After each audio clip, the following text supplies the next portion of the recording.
All right, our next case this morning here is People of the State of Michigan versus Tamika Unique Erickson. Allocution, Mr. Harrison. I'm noticing as well, as you can see, Miss Erickson's demeanor here today, and my conversations with her lately have been centered around this issue. She's scared.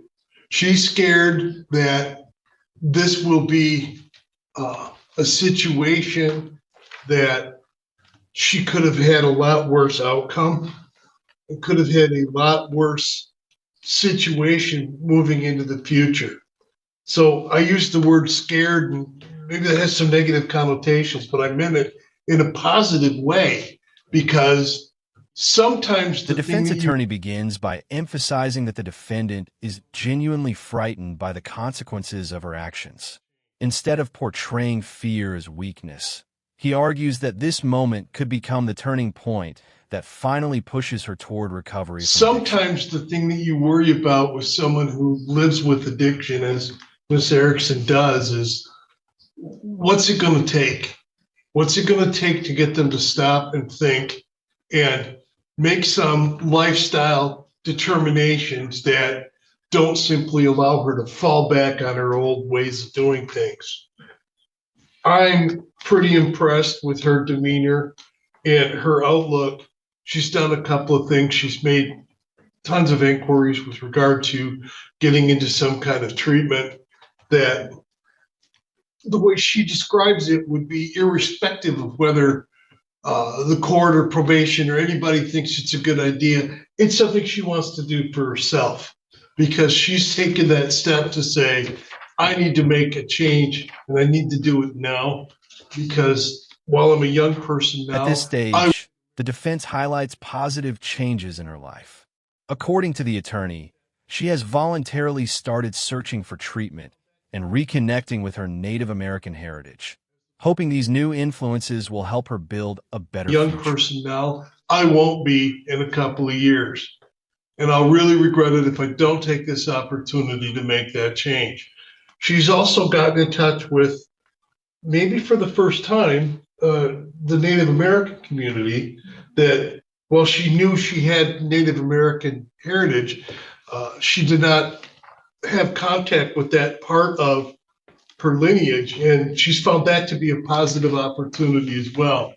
As the court is well aware, that particular community has devoted significant resources to things like interaction and rehab. I hate to use the word in this context, but I will. Her attitude, Your Honor, has done a 360 as far as she was still wallowing in a bunch of negativity and sad, woe is me when she first got arrested and was put in jail. Recommendation seems a little bit unclear. I want to be clear that what I think an appropriate sentence here would be to the 84 days jail she's already served, and then a period of probation. Wasn't she, hadn't she just gotten off of probation Yeah, 5 months before on Yeah. another file? And she'd gotten caught her first time when she was 17, got Yeah. 7411, completed that, went right back to alcohol shortly thereafter. yep. Why did she not get a hold of her heritage roots after I that? don't know. And it's a good, I suppose it's a good question because it is probative of what her state of mind was at that point in time. How, I can't speak to that, Your Honor. Maybe if she chooses to address it, maybe she can. It's like on a cartoon where a character gets bonked in the head and loses his memory, then it gets bonked on the head and it comes back. That's not how the real world works. But I think it's a telling analogy for what likely Although the occurred. defense believes probation is appropriate, the prosecutor reminds the court that this is no longer a first offense. Multiple felony convictions significantly increase the seriousness of the case, making prison a realistic possibility. Likely occurred in Ms. Erickson's outlook here. Thank you, Your Honor. Ms. Erickson is now convicted of 4 felonies. So I imagine if she were to pick up a similar offense in the future, looking at prison, not a chance of probation. She now has 3 felonies in this case, 3 felony convictions, and in the circumstances that led up to those convictions are that she let her addiction take control of her life, and that put her in a place where she was allowing drug dealers to deal out of her home. Because I believe this may be her last chance to avoid prison and or death. In this case, I would ask the court to sentence her to the time she already served, but I would ask the court to set her on probation for 3 years. All right, Ms. Erickson, it's your chance to make the statement if you choose to do so. Is there anything you wish to say at this time? I was Now very the young defendant in speaks directly to the judge. She admits she made serious mistakes after her previous probation, but insists this time she truly wants to change and leave her past behind. very young in the beginning of catching all this stuff, and I have changed. And I do want it actually this time. I know I fell off pretty soon from just getting off probation, but I was way in over my head, and I know that's more excuses, but I do feel different about everything this time for sure. Well, I noticed something here in the old PSI. This is a problem, and I'm not a fan of the Department of Corrections when they merely attach a PSI because often from another file, because they often don't update it. And if there's errors in the first one, there continues to be the errors in the second one. And so when I look at the first one back in Grand Traverse, there's gaps of questions that I would have. For instance, on its CFJ 284 page 8, it talks about several medical health issues, and it shows a beginning date. It says, this doesn't make any sense. This really bothers me when I read these from the Department of Corrections. Look where it says health problem, then it says medication, which is all blank. Then it looks for treatment, it just says medication. Are you on this medication? I can't say, I don't remember what I was on back then, but I am on medication now. Okay. I am getting it from the jail currently. Okay. Were you getting it before you went into the jail? No, Your Honor. Why not? I took myself off. All right. The judge begins asking detailed questions about the investigation, medications, and the people involved in the drug operation. These questions suggest the court is carefully evaluating the defendant's credibility before deciding her sentence. That's kind of an important thing where the person who prepared the PSI should have let me know that she stopped taking it. She only takes it when she's in jail. And who was dealing drugs from the home? A 15-year-old minor and myself.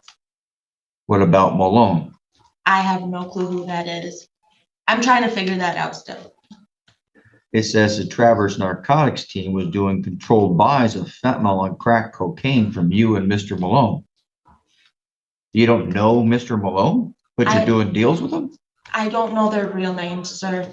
What were you doing? It says here you guys were dealing fentanyl and crack cocaine. Yes, they were staying at my house, but I don't know them by their first names. They never told me their real names at all. How long were they staying there with you at your house? They would stay for a week or two at a time. So how long was that going on? If it was for a week or two at a time, was that over the 6 months that you lived there? Yes, yeah. Okay. And were you renting that home? I was renting a room. Was anybody else living in that house with you? Yes, my aunt. Okay. This 15-year-old that was staying there with you. Yes, he was from Muskegon. Oh. Now we're catching it. As the evidence is reviewed, the seriousness of the case becomes much clearer. Investigators discovered significant quantities of illegal drugs, along with firearms inside the residence, making this far more than a simple possession case. The drug dealers from Muskegon. 1 container of 0.5 gram of crack cocaine, a scale with residue, another bag of 0.5 gram of cocaine, some red and white paper with 1.5 grams of cocaine, a crack pipe, a cellophane wrapping with 0.5 gram of cocaine, another one that had 17 grams of crack cocaine, and there was heroin and fentanyl. And then there were pistols. There's a 22 pistol, sorry, a 22 pistol, a 22 rifle, and a shotgun. That was found in a different bedroom? Is that Yes, right? Your Honor. Those are my aunts and my uncles. Okay. And you decided to hide 3 grams of cocaine in a body cavity. I'm sorry, not cocaine, heroin and fentanyl. What made you do that? It was a normal reaction, to be honest. Okay.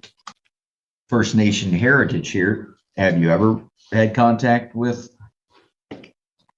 reservations and programs available there? No, we had just finished our family tree of that. So Okay. that was something I was starting to look into. All right. Well, the reason she's not looking here at a higher level, because the second subsequent was dismissed, the possession of methamphetamine was dismissed. We take a bit of an issue sometimes when the prosecutors come in and ask for hire this or hire that, when they're the ones who cut the deal the way they did. That's all right. That's their choice. But this was a big drug bust. Up in The these- judge openly disagrees with the recommendation for time served. From the court's perspective, the evidence points to an organized drug operation, and the judge believes the sentencing guidelines fail to reflect the true severity of crime. up in Neeson. And they're telling me they think 84 days of time served is appropriate, and I strongly disagree. You're basically a drug dealer. You are using this house, and I don't know why your aunt and uncle are here. Maybe they've got a case coming up, but this is a drug dealer case. The guidelines are insufficient. And I'll also tell you, I have this problem. I've been debating this a little bit. How often do I go and do everybody else's job? Why is there no offense variable 19 when she was trying to hide the stuff in her body? How come there aren't other charges on scorings underneath OV 12 or 13 for possession with intent? If you guys don't want to put in the effort and review the PSIs a little further, then don't. That's perfectly okay. But then I will, and I'll tell you these guidelines are woefully ineffective and not scored properly. And they do not establish an appropriate guideline range. This was a crack house. About 20 grams of crack cocaine found in this little home up in downtown Mesa, which, by the way, although I don't know the exact distance, is within a quarter mile of the high school, within probably a couple hundred yards of downtown Mesa. Plus the 3 grams of heroin and fentanyl. By the way, had that container up inside of her body cavity ruptured, she would have been dead. And all the efforts in the past have failed. Now, in 2022, she didn't complete 2 drug programs. 2018, she didn't complete another one. Because that's what, by preponderance of the evidence, The all court this expresses concern that the defendant allowed drug dealers, including a juvenile, to operate from her home. These facts weigh heavily against granting another opportunity through of the probation. evidence, all this evidence shows. You are providing a location for the drug dealers in Muskegon, who we all hear about now, and a 15-year-old kid. You're providing a place for a 15-year-old child to come and deal drugs. Oh my gosh. I don't know if anybody out there in the courtroom has read this PSI thoroughly.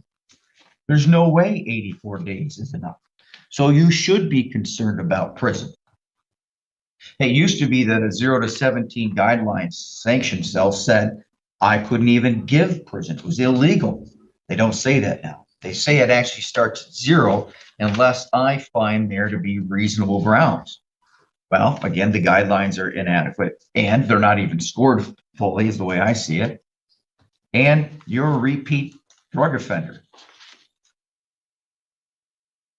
And you're providing this place for other people to come up from other towns to hide out in your house and deal crack cocaine.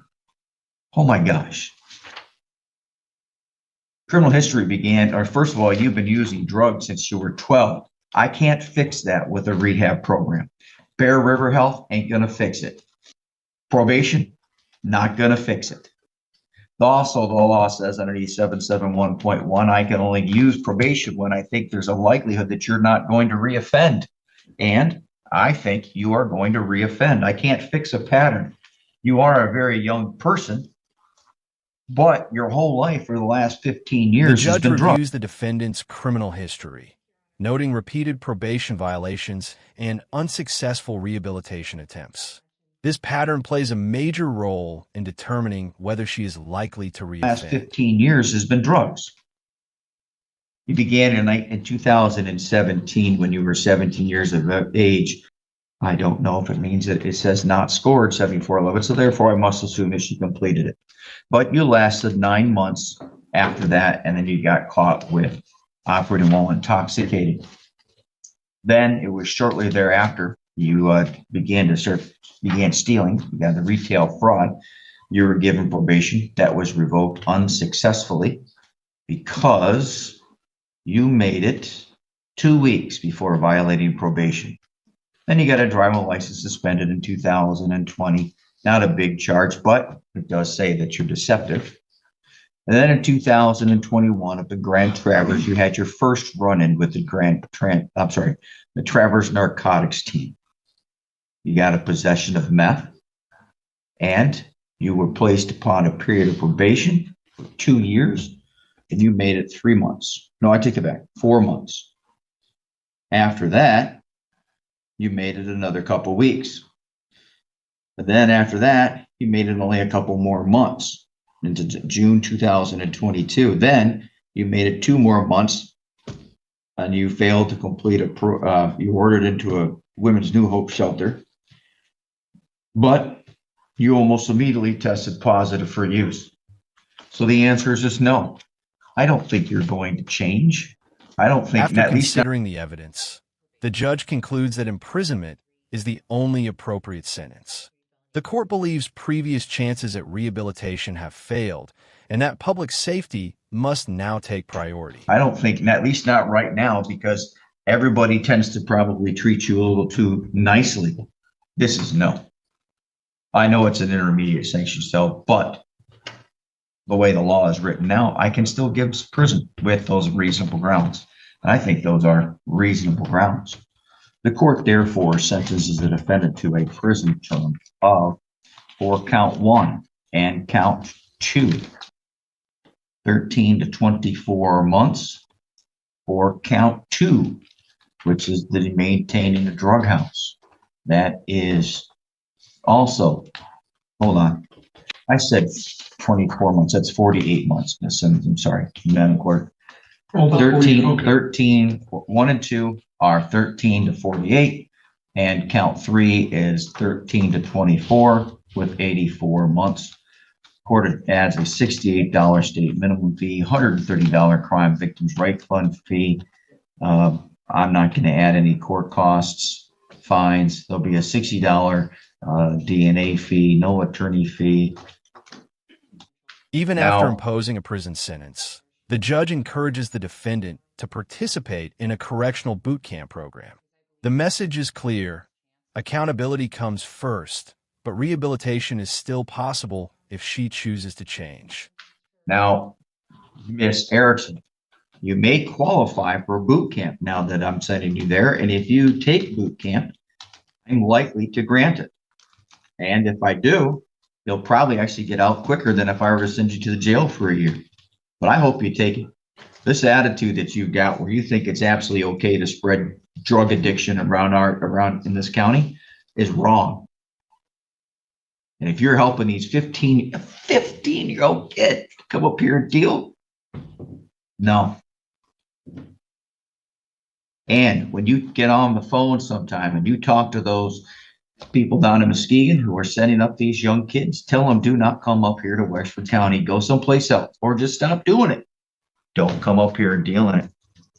Get out of here. Stay away from our counties. Thank you. We're adjourned.